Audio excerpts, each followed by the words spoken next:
We're back and we're racing again, and today we're at the longest track on the calendar.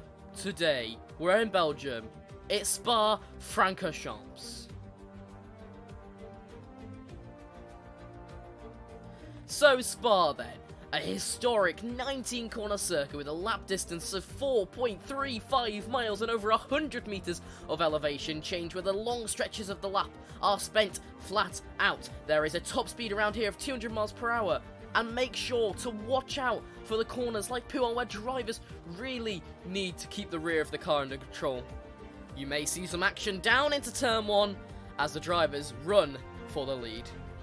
It's all about the starting grid here in Belgium, but a few driver changes sees Max Chapman on the front step of the podium. Torben Schut joining him for the first time on the front row. Behind them is Andre on the soft tyre. The only medium runner today is Rinser, who is in P4. Behind them, P5 is Matthew Widdowson and Dylan Hartley. A reasonable start for them. Behind them is Archie Middlefeld in that Renault, the lone Renault to be racing today. Joel Foxall in P8 in that Racing Point. Andre in the Red Bull, the highest of the Red Bulls today in P9, joined by Ben, who's considerably done well to get into Q3. Behind them is Josh O'Mara, P11, and Ian Hanwell, the other Mercedes, down in P12. With that new equipment, Adam Forbes and Svaney behind them in P13, P14. From now on, we see the driver changes that start to come into effect. Jay Robinson, who DNF'd during qualifying under the hands of Casper Knopp, and he's joined by the other O'Mara on the grid. We've got Kevin in for the replacement of Casper. Robbie Welsh not racing today, so that is incorrect. James Wilson P18, Salomon P19, and Grizzler Titan down in P20. All of those drivers failing to start the qualifying session. Ladies and gentlemen, welcome to Spa and welcome to yet another race where we've got to see who will come out on top. Today I'm joined by Sam in the commentary box. Good evening, everyone. Welcome to Spa, as Callum said. Set to be an incredible race. It was an interesting qualifying. Max Chapman once again on pole, but, you know, lots of opportunities for overtaking today, I should say, and we'll have to see what happens. Yeah, definitely. Many opportunities here in Spa-Francorchamps. And just talk me through what sort of emotions will be going through these drivers' heads right now. Well, you know, various different drivers will be feeling various different things. The likes of Max Chapman in P1, obviously starting on pole position, that pressure that comes along with starting so high up on the grid. He wants to perform well. He wants to maximise that position he has today. Obviously, he's used to this position. He's been on pole several times thus far in the league. The likes of Josh O'Mara, I know he's very, very excited to be in P12 today. He's been practicing a lot since qualifying on Friday, so we'll have to see what he can do from P12. Only 2 positions outside the points. And we see, actually, the only driver who should be on the medium tyre is actually electing for the soft, so they're actually going to have to go and change that tyre when they come around that first turn. Yeah, obviously, you need to go onto the starting tyre that you qualified in Q2 on, if you start in the top 10, that is. Otherwise, everybody from P11 to P17 it is today has free tyre choice. So yeah, as you said, they'll have to rectify that to avoid getting a penalty for their race, which, you know, will really disrupt things. As Max Chapman, by the looks of it, doing something very similar to what Charles Leclerc did on the formation lap today. Has spun and has actually been disqualified from the formation lap, not the race. Well, except yeah, it's not wet here, so interesting to see him spinning on the formation lap. That's actually unusual, but you are right, we did see that today. But in the dry conditions, it is a little bit different, isn't it? But yeah, the FIA have told that driver, they have told driver number 82, Alex Rinser, that he must change that tyre compound. But coming in to the first corner, these drivers are going to have to be very wary. Yeah, most definitely. Last source, the first one, as you said, very, very tricky and can lead to some incredible action. So we'll have to see what happens. Here are all the lights. They're going on. They're going to come out because it's F1 2020 and we can't predict what is going to happen. But the drivers are away. It's Max Chapman getting away. One of the Renaults getting away very well. And so is the Williams of Andre Abreu into the first turn. Already up into P3. Down the inside goes one of the Hasses. Then he makes contact with the Ferrari. But going wide is the Red Bull of Alex Rinser, the man who has to change his tyres. But a very clean race now into turn 1. Matthew Widdowson managed to get in down that inside into turn 1. Up through Eau Rouge and into Radion. It is Max Chapman in front. Then Widdowson. Then Torben Schut. Then Andre Abreu, Middlefeld. got an amazing start. Then it's Rinser, Foxhole, Hartley, Muster, Mitchell in P10, maintaining that start. But down the Camel Straight, we're seeing moves already. And it's 4 abreast into turn 7, 8, and 9. 4 drivers challenging. Torben Schutter's been forced to go wide and come into there. Andre Abreu overtaking Middelfeld into turn 8. What an amazing sequence of corners there. Yeah, really, really good start for Matthew Widdowson in that Haas. Got an incredible launch off of my God, someone spinning! Someone at the back is Ben Mitchell! Ben Mitchell, Ian Hummel's teammate, the man who has been doing everything. They go side by side through turn number 11, and very so nearly touching there. Sorry, Sam. Yeah, no worries. That was so close between the Mercedes drivers. Looks like Ben Mitchell maybe those soft tyres not proving good for him at the moment. But as I was saying, Matthew Widdowson got an incredible start into last source, got that move done on the Ferrari driver. But as we were talking about yesterday, that slipstream up Eau Rouge and through into Radion really proved fundamental for Torben Schut to get back past him. That was amazing stuff there from all these drivers as they make it halfway through the lap. It is Max Chapman who is gaining a lead on Torben Schut down into the 3rd sector. Yeah, most importantly for Max, he's managed to maintain that lead. He was very much assisted by that battle between Torben Schut and Matthew Widdowson behind him. You know, that Ferrari not being able to make an attack on the Alfa Romeo coming into Les Combes. And we also saw Joel Foxhall make it past Dylan Hartley, who has now just had a little bit of a moment on the exit of turn 19. That's going to make absolutely havoc now in the midfield, as obviously they're all going to have to back up into that pack. A train begins to form, and 2 of the Williams drivers going together, perhaps they're into turn 1. Yeah, most definitely. One of the people that did not maximise that start, Andre Abreu, down into P9, lost 6 positions on the first lap. That is not the start he wanted. But as you said, coming up through Radion and Eau Rouge, this slipstream is going to cause so many overtakes coming to Les Combes, no doubt. Yeah, Max Chapman's got the fastest lap now, coming down the Camel Straight into Les Combes, as you just did say. But we do see Alex Rinson in that pit. That's demoted him all the way down to 16. That is a mistake that the Red Bull team did not want to have to afford. Yeah, definitely not. You do not want to be making those sorts of mistakes. Also looks like Adam Forbes has come into the pits. Maybe he picked up some damage. I know Josh O'Mara up into P8, but he was down in P13 for a little time. So maybe picking up that slipstream going up Eau Rouge and Radion we keep talking about. Well, I tell you what I'm extremely interested in. Number 11 on the grid, Kevin O'Mara. It's his first appearance in the Kenco F1 League, and he's already almost on the points. Yeah, really good stuff from him. Obviously, a new driver into that Alfa Romeo seat. That second Alfa Romeo seat, lots to live up to. But as you said, P11 and gaining 4 positions on the first lap, which is incredible stuff. On the leaderboard, you'll see a couple changes today. In the McLaren P8, Josh O'Mara has been abbreviated to Juliet Oscar Mike, obviously. We have 2 O'Maras on the grid now, Kevin and Josh. So they're not actually related, but from the same country and same surname, obviously. A little bit weird there, some sort of Illuminati stuff going on. But in the McLaren is Josh O'Mara, and Salaman gets past Wilson, but the other McLaren has been retired. I'm not too sure what is going on there. There's a safety car because of the incident there, as Max Chapman gets across the line for the fastest lap. That could be very important for the midfield now. They get to group back up as the safety car is deployed. Yeah, I'm not sure what's happened to Adam Forbes. We were just talking about him coming into the pits after that first lap. Maybe some damage picked up, and yeah, maybe some more terminal damage, not just front wing. And yeah, he's out of the race for Adam Forbes. That's a real shame. It was a good qualifying performance from the McLaren boys yesterday. Only one of them left in the race in P8. A wing replacement for Ian Hanmore's teammate here. I think there was a bit of a collision coming through the final couple turns through the bus stop chicane. He is away and clean with your 8-second pit stop now, but a very long pit lane here at Spa, so he might jump the gun on the racing point. No, he's stuck behind him.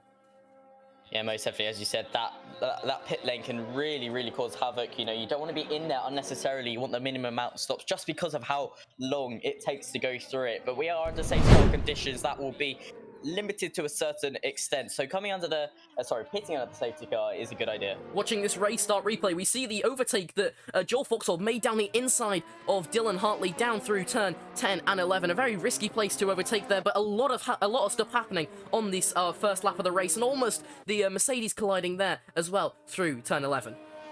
Yeah, that got very close between the 2 Mercedes. Luckily, none of them spun round, and by the looks of it, Ben Mitchell is the most affected by that. Ian Hanmore up into P11, gaining 2 positions on the start, which is really good news for him. Not the best qualifying performance, but he's made the most of his start, which is really important. It's going to be interesting to see what happens. Kevin O'Mara's first ever safety car restart now, and he's inside the points. Yeah, this is really incredible stuff for him. You know, he's in the points already.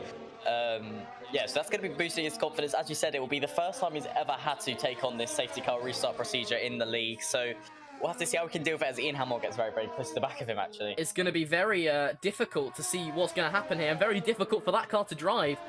No end plates there on either of the sides of the wing. Yeah, that is going to be incredibly tricky. That downforce required to go up Eau Rouge is so vital. You know, we saw in real life, without that front wing properly intact, it is incredibly hard to go up those corners. But yeah, he's going to be struggling with that, no doubt. He's probably managing it, considering whether to pit after the safety car period, no doubt. What sort of tyre strategies are people deciding to go on? Well, obviously, the majority of the field starting on those soft tyres. In fact, from P1 all the way down to P11, starting on those soft tyres, which is obviously the optimal strategy, going soft, maybe onto medium. We've got a few medium runners at the moment, but we've also had some going onto hard, which I imagine is the most sensible strategy. That soft to hard will take you to the end nicely with the 22-lap race. Yeah, we see a lot of the midfield actually going onto the hard tyres, the ones that pitted. Obviously, we have Solomon, Wilson, Mitchell, Karstad, and Alex Rinser all pitting. And Alex Rinser actually coming into the pits to fit the soft tyres, which he had to take off at the start of the race. Yeah, that's interesting. Maybe him having to come into the pit lane already has affected him so much, he's going to decide to go for a really bold strategy. We have seen that previously in the league, lots of pit stops from various drivers. Sometimes it works out, sometimes it doesn't. I mean, down in P16, he's not got much to lose. We're on board with Torben Schutt, the victor of the last 2 races in the Kenco F1 League. He's in P2, and he's poised for P1. Yeah, definitely. I mean, it's quite incredible to think that he's won the 2 previous races in the league. That confidence is going to be really important. I always mention that, you know, there's so much mental ability behind these drivers, and that will no doubt be boosting that for Torben Schutt. He knows that in the back of his head. Max Chapman in front of him, an incredible qualifier that we saw on Friday. He's looking good at the moment. You know, he was maintaining that lead. So we'll have to see what Torben Schutt can do on the restart. Maybe his best opportunity going up Eau Rouge Radion and down the Kemmel Straight with that that slipstream. Yeah, I mean, it's really difficult to stay behind in the dirty air of these 2020 cars, and obviously the regulations for not only 2021 but 2022 coming up aim to cut down on that, and that DRS really is necessary down the Kemmel Straight. Yeah, most definitely. You know, that DRS won't be enabled after until a few laps after the safety car has come back into the pits. But nonetheless, that slipstream effect comes in regardless of whether DRS is activated or not. So Torben Schutt coming up to the restart will definitely have an advantage. We see this as the safety car turns its lights off. The safety car line in the final sector is where the safety car needs to decide whether it's coming in or coming out. Michael Masi, the race director for Formula 1, has said it is in. Max Chapman is going to back up the pack through the bus stop chicane, but is he going to shoot quickly or is he going to shoot late? He's going to wait until he's all the way straight onto that pit straight, and now he has decided to shoot with a little twinge of oversteer there, coming out of there, but he is Max Chapman leading the restart down into La Source. And the first corner is going to be Max Chapman from Torben Schutt, from Matthew Widdowson, then Middelfelt, Vauxhall with his best start yet of a safety car, and then Dylan Hartley chasing them all the way down towards Eau Rouge and up through Radion. Mitchell has had a move made on him by Wilson, but he's managed to maintain the place now down in the rear of the pack. All of them going now through Radion up to the Kemmel Straight, and they're going to get the slipstream that you just were talking about, Sam. Yeah, most definitely. Coming through Eau Rouge Radion, you could see how much Torben Schutt was gaining. I don't think he's quite got enough to come into Lacombe. He still was a significant amount back. Max Chapman obviously managing his ERS up the down the straight very well. What a big spin there! Josh O'Mara and Andre Abreu have a coming together there in the middle field. Obviously, no safety car for that incident because he was off the track and away from the line. No damage yet there for that for Andre and the Williams. Wow, very lucky for him not to pick up any damage. Yeah, it looks like both of the cars are pretty much damage-free. Looking at the front wing of Josh O'Mara, it looks pretty intact. Still in P8, luckily for him. I didn't see the accident between the two, but obviously Andre Abreu down in P16 now. I think Andre Abreu lunged down the inside. He tried to make a move on Josh, but unfortunately he just got sandwiched in between the gate that was once there. Just ended up closing, and yeah, unfortunately for Andre, that's put him at the back of the pack. Yeah, that's a real shame. You know, you have to weigh up whether taking the move at that time is the best decision. He's in P16 at the moment, only 1.5 seconds behind his teammate, in fact. So he's looking okay at the moment. And once again, he hasn't got that damage, which is really crucial. Tomasal goes down the inside of Kevin O'Mara, who has all of that wing damage. He can't just sustain that straight line speed. Too much turbulent air off of those aero parts, which is unfortunate now as he sticks in the middle of the track. Very good defending there from Kevin as the inside move now comes from from Alex Rinser, sorry, as he goes into the pit straight.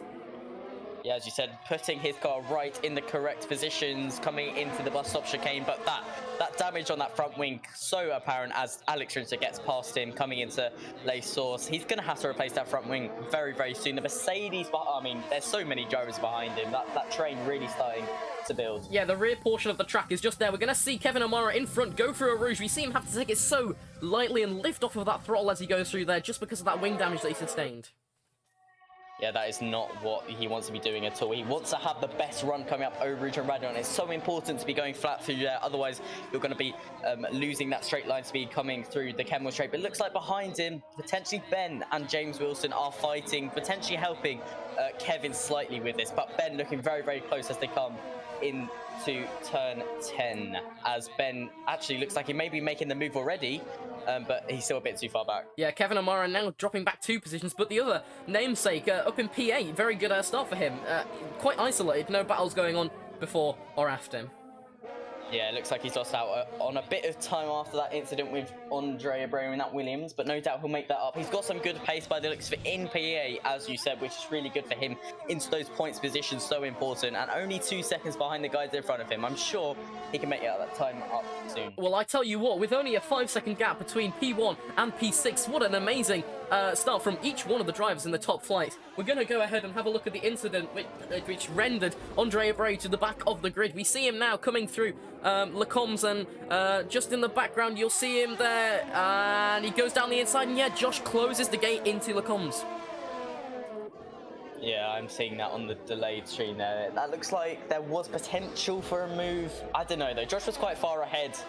No doubt the Shields will have a look at that one after the race. But yeah, that was an interesting one. Going into Laycom, making a move there, it's obviously always really risky because, you know, the entry speed into the corner is quite high. So you can't really expect a driver to pull out quickly. I think you're completely right there, as Matthew Widdowson has overtaken by Middlefell now into Lecombs. He did it before where Andre couldn't do it, but he's now into the podium position. Middlefell never, well, anyone from the Renault garage except for Robbie Welsh, never been able to get on the podium at all. So Middlefell now in his current position would be a first.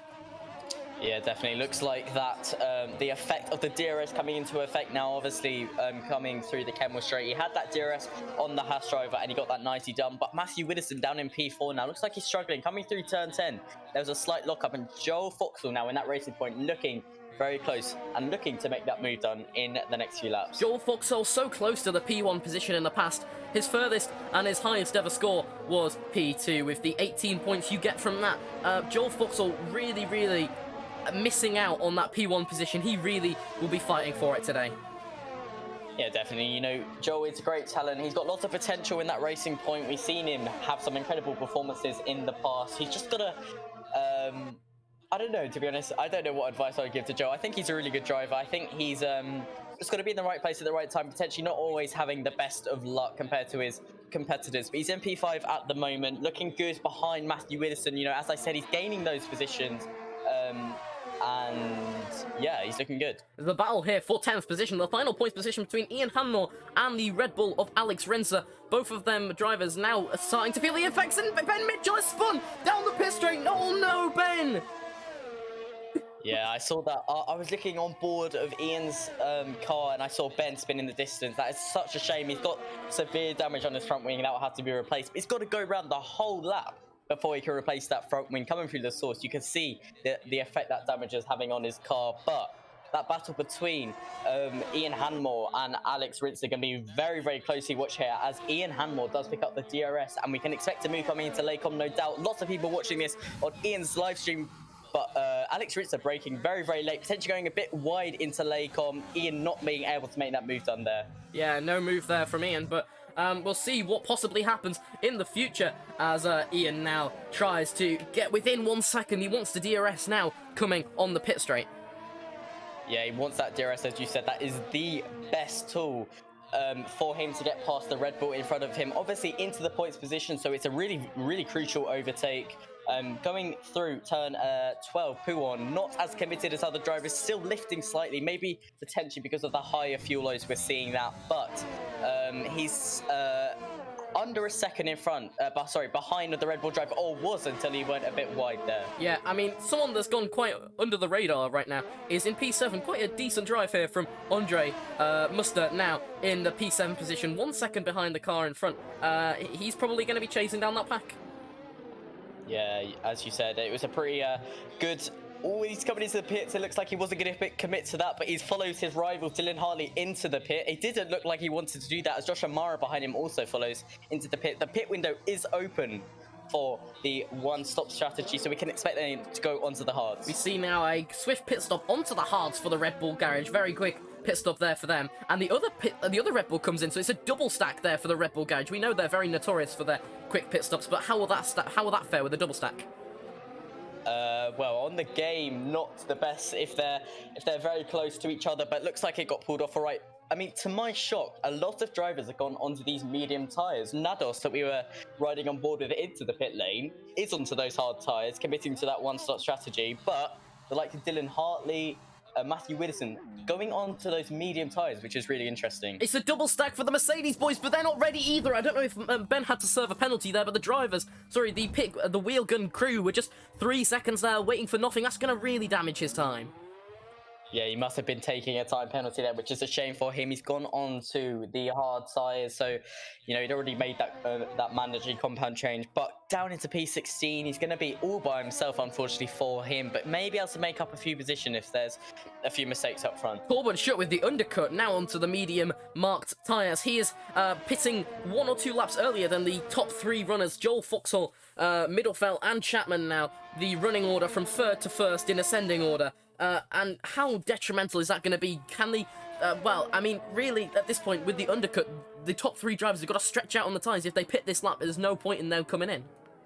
Yeah, and we need to watch Max Chapman now as he comes into the pit lane. This is all about the strategy that Torben Schutt has just triggered. He goes through Blanchimont, and this is all down to the Alfa Romeo crew now to get a good pit stop for Max Chapman, because if this undercut for Torben Schutt works, he could take the lead of the race. Joel Foxhall deciding not to stay out, and coming down the pit straight is Torben Schutt. He's got the DRS, which is going to assist him now into La Source, but there is traffic in the way. Max Chapman is on the pit exit. Who is going to be in front? Max Chapman comes around the back, and no, Max Chapman is still in front. Yeah, Max Chapman in front by quite a margin as well. As you said, he had that DRS on the start-finish straight, but not enough for Torben Schutt, unfortunately. He's on those medium tyres, though, as well as Max Chapman. Through a Rouge goes Matthew Widdowson on the new yellow tyres, and behind him, Dylan Hartley. He'll be chasing him, no doubt, down the Kemmel Straight. Yeah, that slipstream from Dylan Hartley, and that DRS now is going to be an easy overtake, hopefully, for him, but maybe not enough straight line speed for the AlphaTauri driver going into Laycom, not late enough on the brakes. Obviously, Matthew Widdowson had that inside line, so he had to back off slightly. He's going to have other opportunities on the lap. Dylan's just got to be patient. Very close and intimate racing there between those two. Dylan going incredibly wide now down into turn 10, but he managed to recover it by slamming on the brakes. Coming now into turn 11, he's going to get a great exit now down towards Puon. We're going to see who is the last of the late breakers, as they do say, as Matthew Widdowson takes a wide line, and Dylan Hartley just having to back out a little bit there because the dirty air. Maybe just a lift through there for Matthew Widdowson rather than any brakes in particular. Yeah, it looks like Matthew was a bit more committed going into P1, as you said. Dylan Hartley losing out a bit there, but he's still good. He's still only half a second behind. If he can sustain this gap, he will have that DRS so importantly down the Kemmel Straight. Josh Amara, even with the pit stop in hand, is still in the points position, looking all fine and dandy for the McLaren guys. Yeah, most definitely, and obviously lots of other drivers still yet to pit, the likes of Joel Foxhall as he does go into the pit lane, and Thomas Salomon, so he's going to get those 2 positions back, no doubt. Will Josh Amara do that? Thomas Sal has had an absolutely amazing race, 15 positions gained so far, and Wilson with 11 positions. Thomas Sal, P16 now, he's staying out of the pits, and I think that's a brilliant strategy there from those boys, as Middlefeld gets past Foxhall as he comes into the pits also. Yeah, as you said, Thomas Salomon into P1 at the moment. Max Chapman very closely behind. Obviously, Thomas Salomon's still yet to pit, but he's gone long on these medium tyres. Maybe working out pretty well for him. We'll obviously have to see where he comes out after he pits. And welcome to all of the international viewers joining us from around the world. We hope you're having an amazing day. If you are considering supporting the cause, all of the proceeds from the Kenco F1 channel do go to charity. They go to children and school trips for karting people. So very, very absolutely amazing cause. If you are considering supporting, do go ahead and do whatever you have to in order to support this good cause. To do it on your own is a huge moment there from Matthew Widdowson. Allows Joel Foxhall to go down the inside of turn 10 as he squeezes him into the thing, but leaves him just enough room. Yeah, Dylan Hartley on the second time round as they're still fighting. And no, Matthew Widdowson seconds with Joel Foxhall. He was going down the inside of turn 11. There was not enough room for both of those two cars. Tiny contact between the two, and Matthew Widdowson is round. I think that was a racing incident, though, riding on board with Joel. Yeah, unfortunately, two do not go into one, and that's what happened when neither of them decided to back out. And Matthew Widdowson, as a result, has lost half of the positions on the track. Yeah, I was saying just before that incident between the two drivers, Dylan Hartley managing to do it second time round to get Matthew Widdowson just before Laycom. So he's got past them, looking good in P6. No position to gain, no positions lost in the race thus far, but he's only 1.5 seconds behind the Renault of Archie Middelfeld. Josh Amara now into the second points position down in P9. It's looking great for him. Yeah, obviously with Matthew Widdowson having that little mistake, he's up into P9, also very close to the back of Nados in that Red Bull. So he's going to be looking really good actually coming into La Source. Will he be able to get a moves on? He's going to get that DRS as well, but he may be a bit too far back at the moment. We point the camera onto the man at the back of the grid, Ben Mitchell. We'll go ahead and have a look once again at the incident that happened between him in the bus stop chicane. We see him going incredibly wide and just dropping the throttle into the barrier there at the back. Unfortunate there for Ben. Yeah, incredibly unfortunate, but also very lucky for James Wilson in the racing point behind him to react and get out of the way of that driver. Otherwise, he would have been collected with him. But yeah, as you said, a real shame for Ben Mitchell down in P16, sort of in no man's land, 4 seconds behind the guy in front of him. So yeah, that might be the end of his race today, but we'll never know. You know, anything can happen in Formula 1. Andre Abreu onto the new medium tyres, setting the fastest lap so far as he goes through Radion. To show that, you know, he had that pace today, but that poor start from him and that mistake with Josh O'Mara has really cost him. He's down in P13 and, you know, he's 10 seconds behind Ian Hanwell, let alone the lead of the race, outside the points positions as well. So those few mistakes he's made today in there has really cost him because he clearly does have some good pace. His rear is kicking all over the place, Andre Abreu. It's almost as if it's compliant, it's going wherever he tells it to, but it's really kicking all over the place. Yeah, you know what they say, a slippy car is also a fast car, so he's obviously, you know, testament to that. He had that fastest lap on the previous lap, so that Williams looking really strong for him, but, you know, as I said, just not in the right place at the right time today. Amara's being chased down by Mustard down in P9. Amara on the yellow marked medium tyres, and so is the car behind him. The car behind him is on the hard tyres, unfortunately, there for Andre, which I think is why Josh was able to get past, but Andre behind him is pushing more than ever on the pit straight. Yeah, those hard tyres obviously not proving to be the right option at the moment for the Red Bull driver. You know, later on into the race, he's going to have the benefit of less tyre wear than those on the medium. So that could play into his hands. We'll have to wait and see. But he is, you know, going to be losing time, losing all these positions, especially after that battle with Josh. Go ahead and talk us through his lap. Whoa, coming through Radion, that was very wide. I thought he was going to spin it, to be honest with you, but he's okay. He's got that DRS coming through the Camel Straight as they approach Laycom. Is he going to be close enough? Gosh. The closing speed between these two, incredible, and he goes with a nice late again! It's happened again! No! That's twice now. Josh has closed the gate into Laycoms and caused a driver to drop by 3 positions. No, Josh, what are you doing? Yeah, you could see there was definitely an opportunity for an overtake for Nados there. That's such a shame for him. I don't know if he has any front wing damage. I don't think he does. But yeah, as you said, Josh sort of closing the gate a bit too aggressively, I would say, and obviously not giving him the opportunity to make that overtake. That corner's really tricky to get that overtake done successfully. As I said, that high speed corner entry is not good, and clearly these sorts of incidents can happen as Nados have been demoted down into P11. Very reminiscent of Interlagos and who was it? It was Lewis Hamilton and and Alex Albon back in 2019, where the gate was just there and then it got closed. Very reminiscent of that. Yeah, that is very true. Just a shame, you know, Josh's done that twice now, which is not going to be liked by the stewards. I didn't quite see the one previously to that, but if it was similar, you know, that's not completely fair. But yeah, Nados in P11 behind his teammate. He still has opportunities for today, as I said. You know, he's on those hard tyres, so he can go much more aggressive on these tyres compared to the medium runners. Tomasal still not in his pit window as he started on the medium tyres. He is going to want to come in soon because the pace is really dropping off to the cars behind him, but perhaps going for a faster lap at the end? Yeah, potentially, you know, he's going to potentially, as you said, go onto those soft tyres, going for that extra championship point, but if he's not within that top 10, he won't benefit from it at all, just taking it away from anyone in the top 10. So I'm still quite surprised he's still out there at lap 14 on these medium tyres, but it could work out. You know, we've seen some of these long running strategies work out from particularly the Ferrari boys in the past races, so I have to see if it works out for him today. Dylan Hartley had a beautiful move down there through turn 10 and turn 11, down the inside of James Wilson, who just can't keep the pace up on those white marked hard tyres. Yeah, obviously James onto those hard tyres compared to the medium tyres of Dylan Hartley, so that was a pretty good overtake there from the AlphaTauri driver. He's going to be powering now down the back straight towards the Renault of Archie Middlefeld. How many more moves can he make up today? We'll have to wait and see. Only 4 seconds separates Chapman from Schutt. Wow, the race is on. Yeah, most definitely. You know, 4 seconds. We've seen in real life Formula 1, those 4 seconds can be made up good very quickly if Torben Schutt has got that pace. Tomasal finally into the pit lane. I think that's the right call from the Haas team. I wonder what they'll go on to, because I think it's too early for the softs. Maybe 7 laps they could probably go, but they'll be struggling for tyre grip as the end. As he comes into the pits, it is the soft tyres that goes on for the Haas driver. Can he continue the pace is the real question now into P9 and possibly out of the points.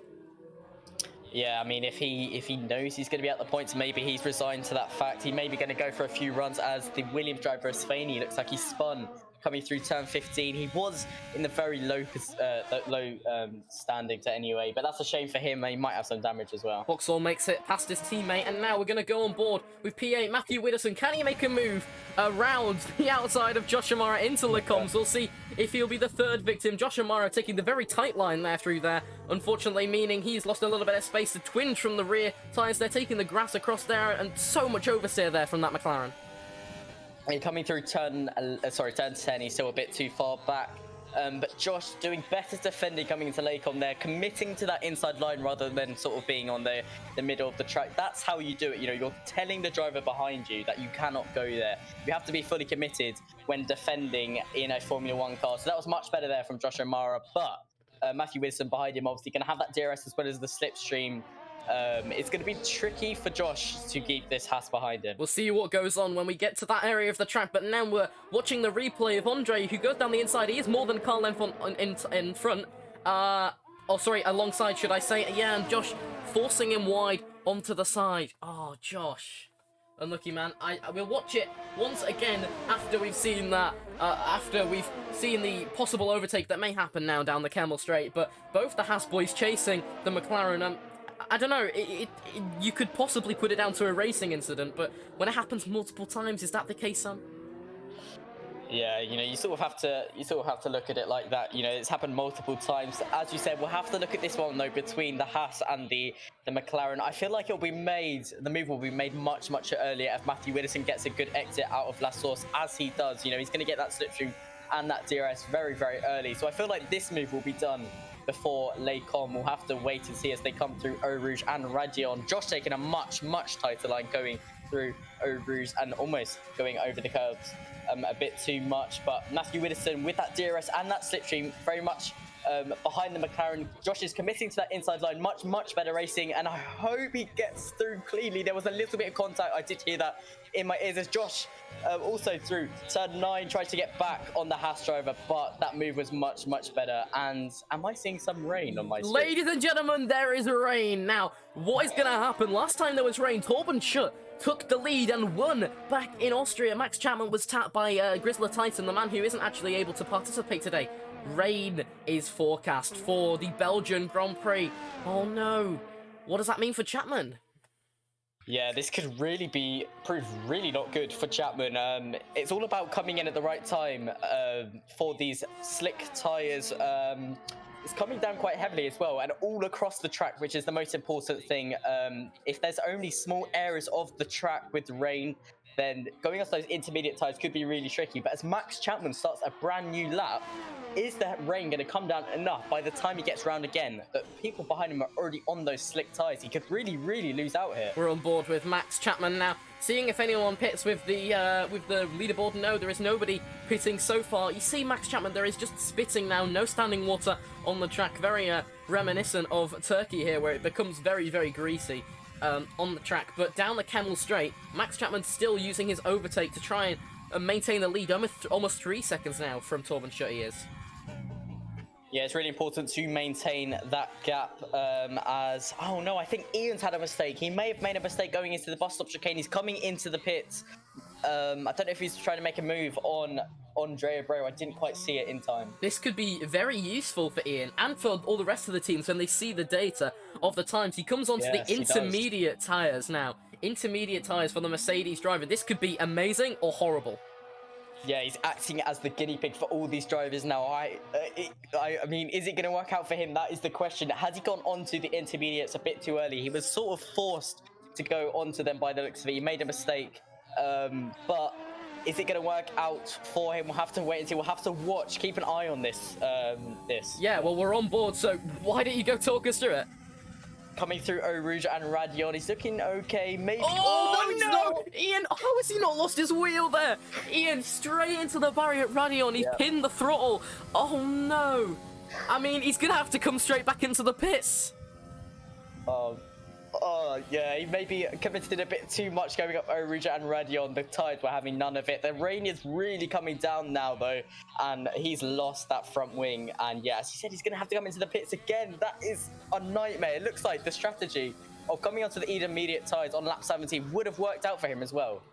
That's unfortunate there. The drivers now into the pits. Max Chapman pits for the intermediate tyres. Torben Schutt says, no, thank you. I think that I can do it on the slick tyres. And, you know, that could prove to be the smart choice. There's only 4 laps left. And will the rain deteriorate? I don't know. It all depends whether the rain does stay. Is there going to be a lot of standing water on the track? This is what these intermediate tyres are designed for. But as you said, if the rain sort of starts to die off, there's not much rain. It's just a passing shower. Torben Schutt could be in a good position. I'm riding on board with the Max Chapman going through Eau Rouge and Radion. He doesn't make the same mistake as Ian. He's a lot more cautious going through there, which is good news for him. We're going to go on board with Dylan Hartley as well, who is also on the intermediate tyres. It looks like they've got more temperature into them as he comes through Radion and does not spin it. 9, 10, 11, 12 have all pitted now for the intermediate tyres. Ian Hanmore is going to have to come back into the pits. There's a little bit of commotion in the pit lane as the Williams is released a little bit too early. Kevin O'Mara decides to stay out on the slick tyres. That could prove very good for him. Obviously, he's got a brand new front wing on his pit. Ian Hanmore now approaching the bus stop chicane. This could have been amazing, but he's going to have to come back into the pits.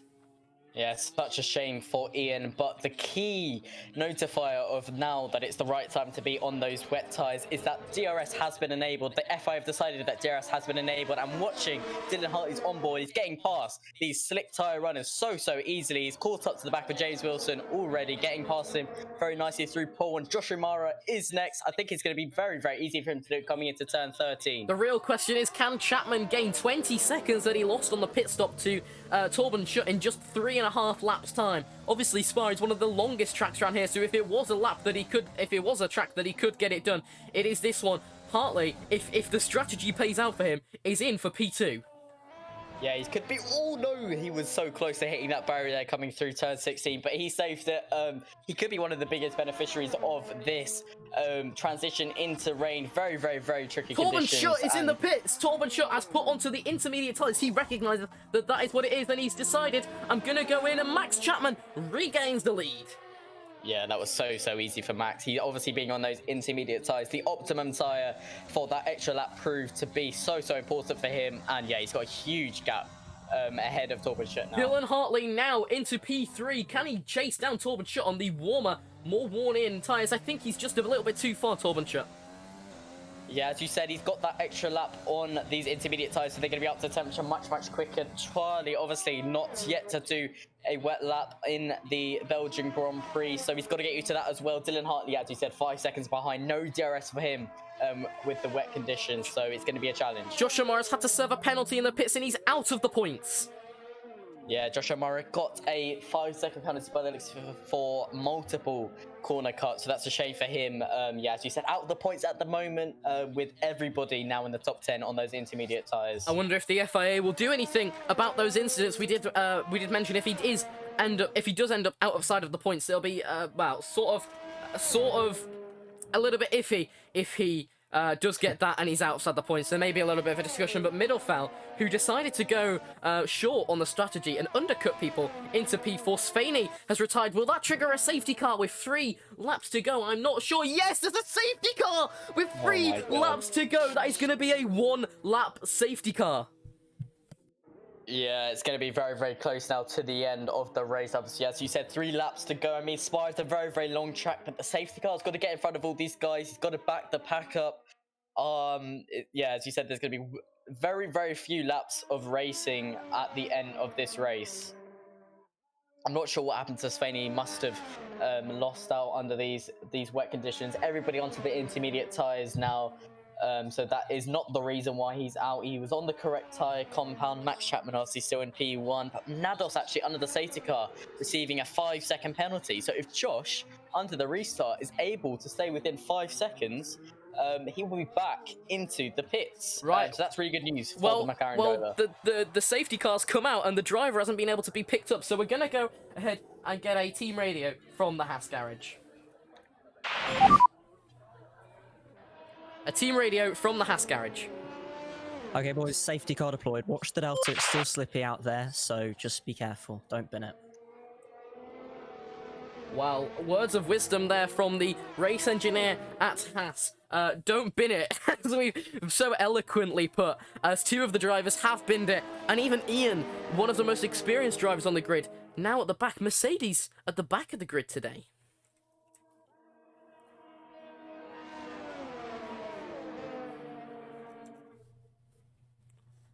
Mercedes at the back of the grid today. I'm not sure if Sam's died. I was speaking, I was on mute, unfortunately. I've just seen on my screen, Ian received a drive-through penalty for speeding under the safety car. I mean, we've seen this in the game previously. I'm not sure if it's a bug or he actually wasn't sticking to his Delta. I'm not sure what's gonna... hear me out. If the safety car comes in either this lap or next lap, he will finish in the pits, no?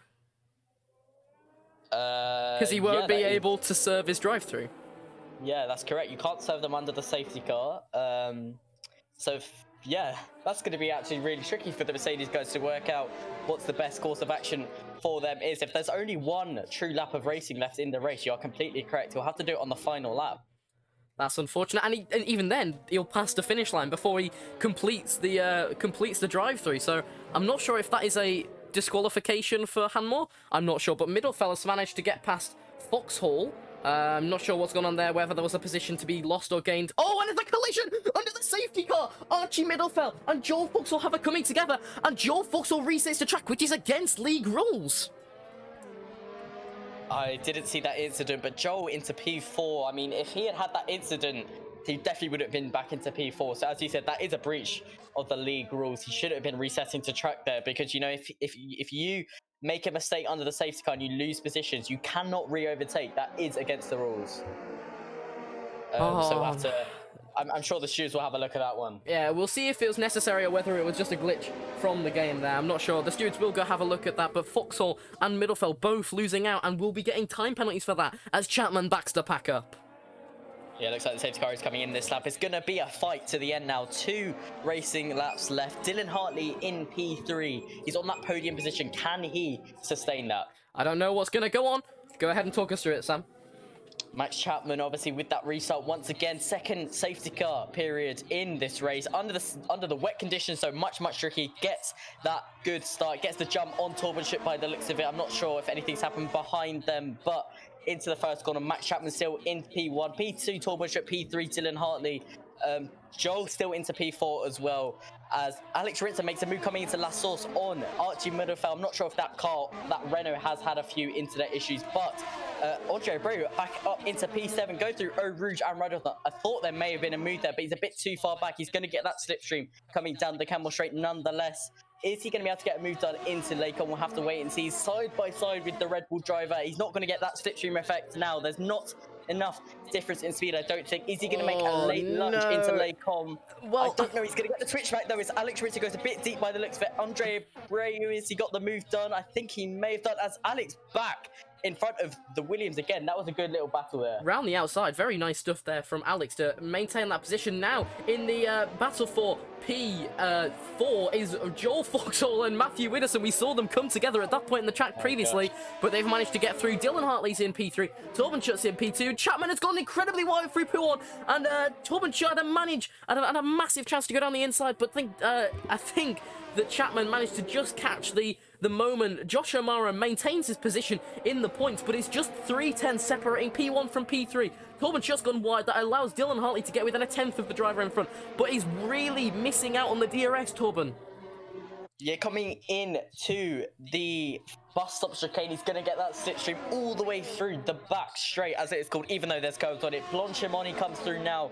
He's going to get that slipstream. He may be a bit too far back. Will Torben Schutt on Max Chapman, but he's going to have to lift through there. You can see the effect that the wet weather is having on him. Into the bus stop chicane, he's still a bit too far back. No late lunges there. Good thinking from the Ferrari driver. So close between Ferrari and Alfa Romeo, and through there is a little bit of a tap on the Ferrari's wing. I don't know if anything is lost there, but the top three positions on the final lap, it is Max Chapman leading from the Ferrari of Torben Schutt, leading from the AlphaTauri of Dylan Hartley. We've seen this exact sort of formation before happen at Austria, where the Alfa Romeo of Max Chapman was lost on the final lap as he goes through Radion. Whoa. It is massive amounts of oversteer there from Dylan Hartley, which has meant that he is so far back now.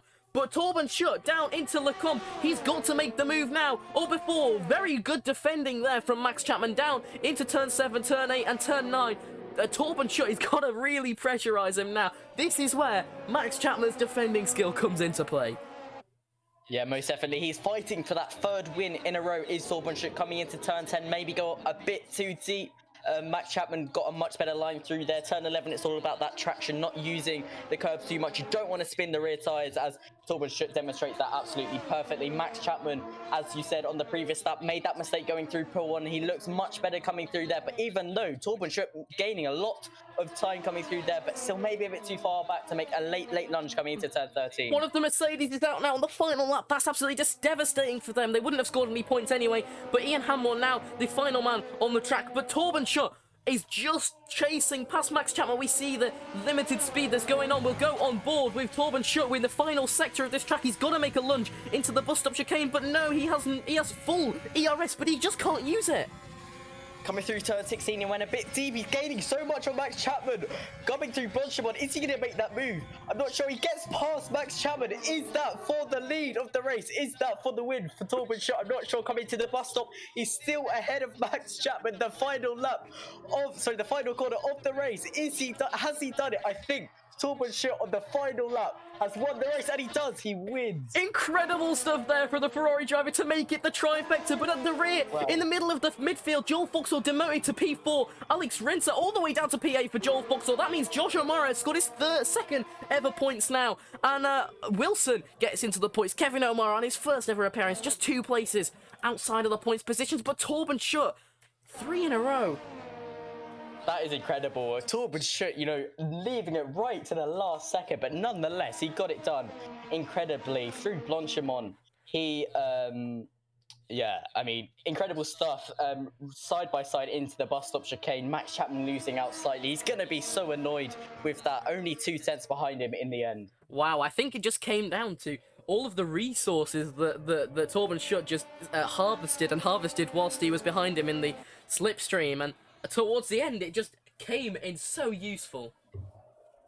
Yeah, that was an incredible battle all the way to the end. We said when that safety car came out after the Williams was saying he spun, it's going to be very, very few laps at the end of racing. Torben Schutt, though, that took that challenge to heart and got it done. 3 race wins in a row for him, and that is an incredible feat, an incredible achievement by him. The final driver of Ian Hammore now passes the line, and it is the victor, Torben Schutt, who brings home the win today.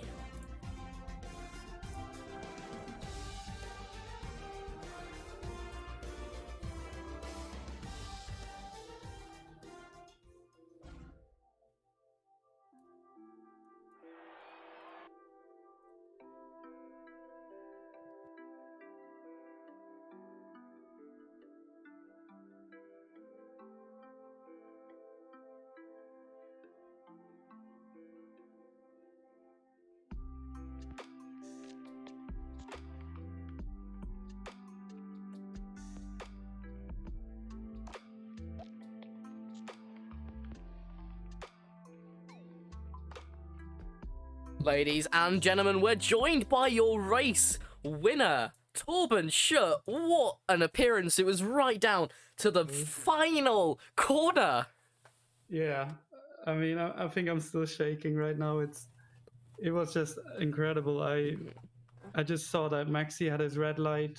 It was flashing, so I knew, because I still had like a lot of ERS, I knew that I could go for it. And the only opportunity I had was to do it at Blanchimont, and yeah, I was completely on the edge there of spinning out and potentially like losing all the points. It was an But I just absolutely thought I had to go for it. Yeah, it was absolutely spectacular. We saw the Ferrari coming around the inside. We saw you punch it into overtake round the outside of Blanchimont, hard braking into the bus stop chicane, and you were in front of Max Chapman. Yeah, unbelievable. I mean, I wasn't leading the entire race except for the last 2 corners, and yeah, I think that tells a lot. I think without the safety car, though, Maxi would have definitely won. So shout out to him; he was really quick. It's 3 in a row for you today, Charlie. So I mean, just tell me what's going on, and how is this going to affect the drivers' championship? Because surely 3 in a row means that something has definitely changed at the Ferrari team. It's not quite 3 in a row, actually. I got P3 the last time, but We'll almost say 3 in a row. but yeah, maybe that will spice things up a little bit more. We'll have to see. I just see from race to race what I can do. But yeah, if my pace keeps on being good, then maybe it's going to be a really interesting fight for the championship. Who knows? Yeah, well, I mean, I hope so. What about you, Sam? What do you have to say? I mean, an incredible job, an incredible race. I mean, came right down to the wire, of course. Do you think it was all about that ERS management? Is that why you won the race today? I don't necessarily think it was the ERS management this time. It was more about the wet weather conditions, which changed things up completely. We had a safety car because of that, I think. And then also, I think my wet pace was a little bit quicker than Maxi's, because I knew in the dry I had no chance to keep up with him. But in the wet, I was a little bit faster, which, yeah, I managed to capitalize on that in the last lap. I mean, from us, it was incredible. An absolutely bizarre spectacle to have Max Chapman challenged, especially to right down to the final. I mean, if that doesn't say anything about the competitiveness of the top of this league, I don't know what does. Yeah, definitely. It was really incredible. I hope all the viewers enjoyed watching it. Well done to you, Charlie. And, Thank you. wow, what an incredible third victory. Thanks. And Sam, who do you want to talk to next? Maybe the man who it was his debut. Maybe Mr. Shotkiev or Kevin O'Mara, the second O'Mara on the grid. Yes, hello.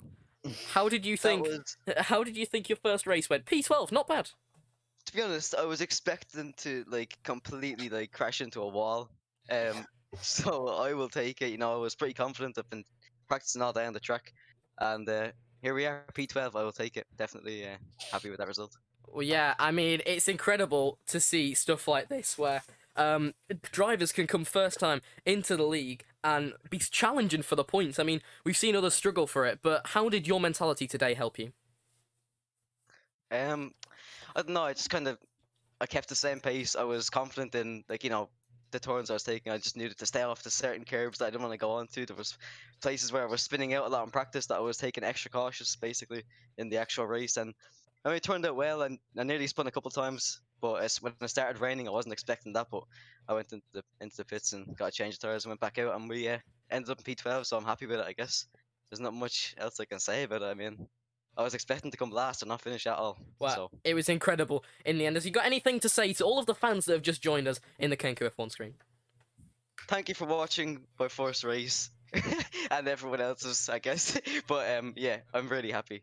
It's hopefully you all enjoyed my terrible driving during the whole time, but we ended up in a good placement, I guess, from me. We've had a special request. We've got one Amara in the commentary box. Why not get the second one? We have 2 now, don't we? We all know that I'm the real one, though, don't we? Yes. Yeah, I mean, I guess. we said it's some sort of Illuminati stuff going on with 2 Amaras that aren't related on the grid, but we'll look past that. Josh, how does it feel to have your second ever chance at points?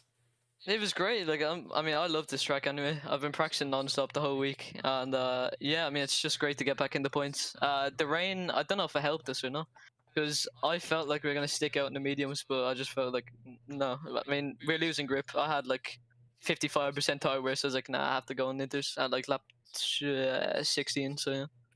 Right. Well, I mean, it worked out for you in the end. There was a few collisions. We wanted to talk to you, especially about the incident, especially into the comms. Happened a couple times. And you want to elaborate on that? I mean, so it was me and I was about to say it's me and Andre, but there's 2 Andres that happened. Me and Abreu, I think it is. Basically, I don't know. I mean, he said that wasn't my fault, so I'm taking it that's not my fault. I tried to give as much room as I could. And yeah, and same with the other Andre as well. I still need to apologize to him. I don't know how he takes it, but yeah, I mean, I either had to spin on the curb or into him, or just kind of give him all the room I could. But yeah. Well, I mean, it was a great effort from you anyway, and to both of the Omaras, thank you both for racing.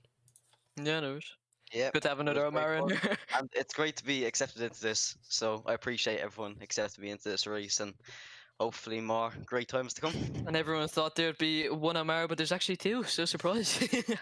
And Yeah. we're not brothers. Yeah, again, please. Or cousins, please no. Well, I mean, hopefully there'll be some intimate and I don't know if that's the right word. Some close racing happening between you boys. Thank you. And we've got a word from Ian to end it off. I just came in to just congratulate really you guys and also Josh and Kevin. I mean, that was an amazing performance by Kevin. He finished, what was it, 12th, I think, in the end. I'm not too sure on the positions, but yeah, I'm knackered. It was a lot of fun. Wasn't expecting the rain. I got to be honest. I thought that I was gonna be cheeky by going in early, but then I know that you watched the what happened straight after on stream. So yeah, it was a lot of fun. And yeah, obviously I don't know what quite happened in the commentary box, but Well, yeah, again, a massive thank you to everyone in the stream as well. that was chilling. that was unfortunate from you, but It was inevitable, wasn't it? to I was all of gonna break you, my front wing. to all of you out there, thank you for staying with Ian. I know it's something different, and thank you for staying with us. And thank you for all of you that dropped the follows, and obviously Ian who subscribed to his own channel, which is a little bit weird. And we'll see but- you guys Friday and Sunday next week for Italy. Monza. Temple of Speed. Monza. See you later, guys.